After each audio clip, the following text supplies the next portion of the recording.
The entire restaurant watched the stranger sit alone for nearly 3 hours. No one greeted him. No one offered him water. No one even sat near his table.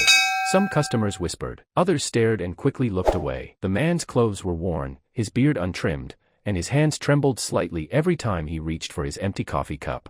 Then one young black waitress did something nobody else was willing to do. She walked over, smiled, and treated him like a human being. By sunset, she would lose her job. By midnight, she would wonder how she would pay next month's rent.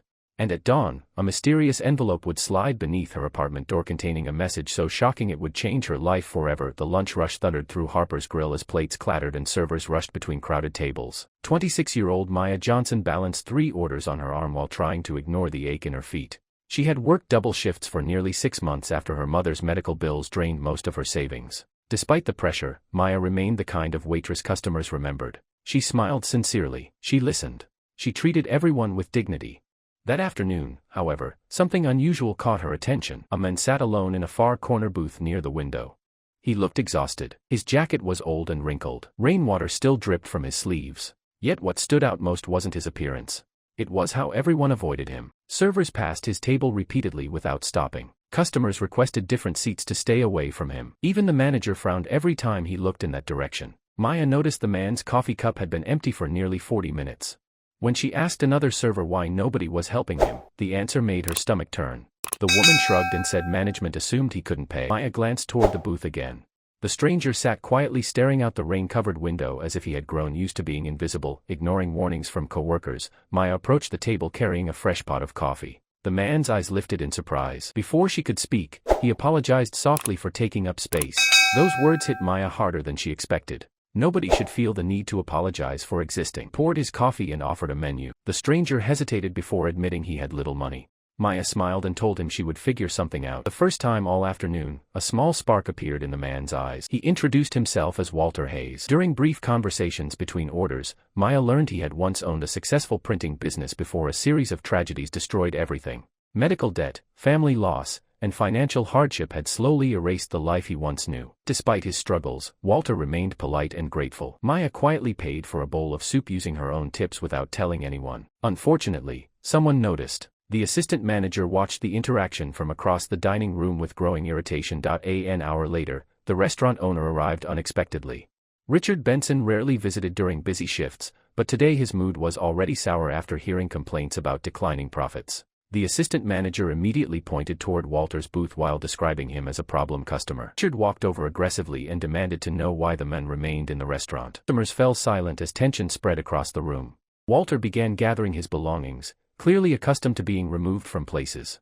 Before he could leave, Maya stepped forward. She explained that Walter had done nothing wrong and deserved the same respect as every other guest. Richard's expression hardened instantly. He accused Maya of giving away food and wasting company resources. Maya tried explaining she paid for the meal herself, but Richard wasn't interested. He cared more about appearances than facts. In front of customers and co-workers, he fired Maya on the spot. The restaurant grew painfully quiet. Maya stood frozen while tears threatened to form. Walter looked devastated. He attempted to defend her, but Richard ordered both of them out immediately. As Maya gathered her things, several customers lowered their eyes in embarrassment. Nobody spoke up. Nobody intervened.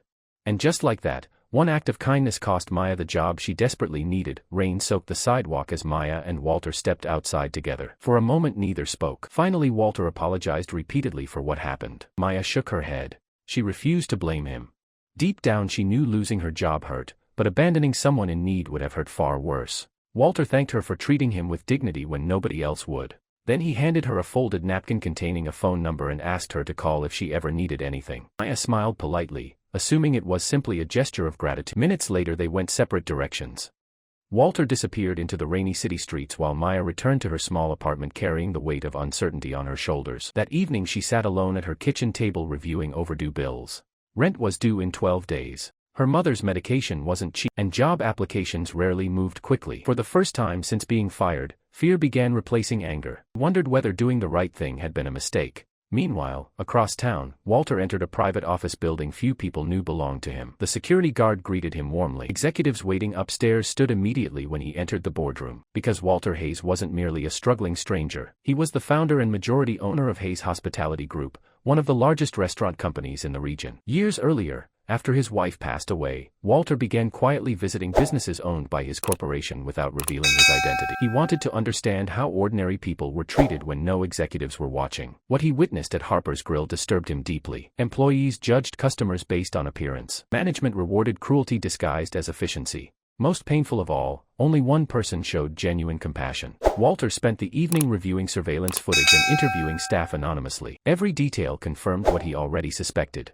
Maya Johnson had been punished for displaying the very values the company claimed to represent publicly. Around midnight, Walter gathered his senior leadership team for an emergency meeting. Executives expected discussions about revenue reports and expansion plans. Instead, Walter played footage from the restaurant. The room watched silently as Maya served coffee, purchased soup with her own money, and defended a stranger against unfair treatment. Several executives appeared emotional by the end. Walter then showed footage of her firing. Silence filled the boardroom. Nobody could justify what happened. Walter explained that businesses fail long before profits disappear. They fail when humanity disappears.